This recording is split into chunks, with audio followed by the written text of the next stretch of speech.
I started becoming aware of the uniqueness of our community, I guess, when I was in college at the Naval Academy, because we studied a lot about the World War II and all that, and I had my mother and my father to go back to.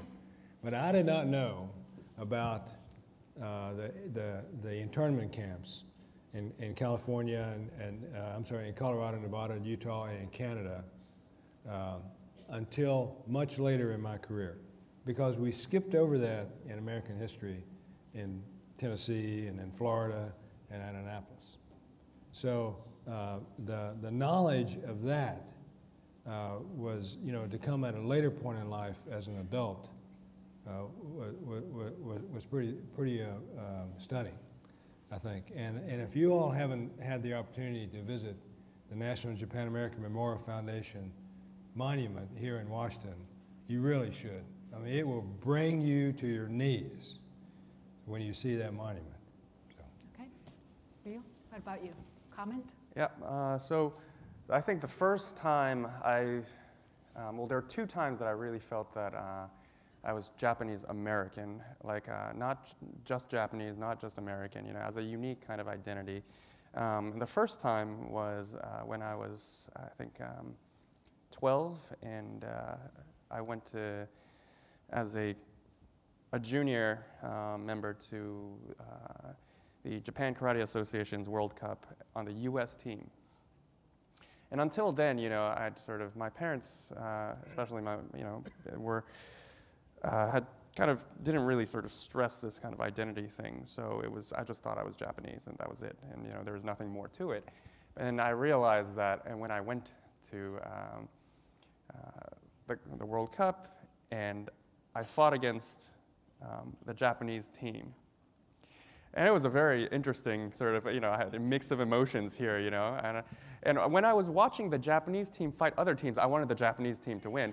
But when it was the U.S. team versus the Japanese team, I'm going to get you guys, so it was, this was the first time. And then, after the sort of heat died down, I was like, well, that's a very interesting kind of, emotion. And the second time was when actually the JAA in New York, Japanese American Association, sort of helped me and gave me a scholarship actually to go to college, and Gary's sitting over there, and that was how I actually met Gary and Susan as well, and I met so many people who felt this sort of similar, I could sense something similar there, and I'd been in Japan many times and such, but I felt very comfortable there, and that's how I felt Japanese American. We got just a minute left. I mean, Darren, when did you feel Japanese American? I'll keep it very short. I think it was when I began working with Hitachi.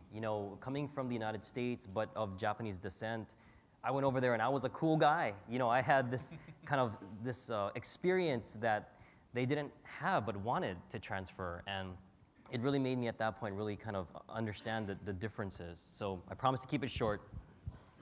Okay, Dan. Japanese American. I was going to give them the whole minute to Darren. The first time I felt really Japanese American is when the first time I visited Japan, and I was walking around, and you go into so I'm a third generation sensei, which literally means can't speak any Japanese, right? So I would go into a department store, and they would come and greet me and ask me questions, and I just felt so stupid for not being able to speak Japanese. But I felt this odd kinship to my environment, yet a very distinct alienation. And so I cherish my heritage and my association with the Japanese American community. But that was the moment I felt very American and less Japanese, versus most of the time here, it's the other way around. Mm-hmm. Kristi. Mine was a very similar situation. I think it was my first international trip and going to Japan and experiencing it's very similar, knowing that, I had this connection here, I'm going to my homeland, and a lot of the culture and I think traditions my family still had in America, but realizing how different, and like you said, in Yonsei, absolutely no English or no Japanese spoken. So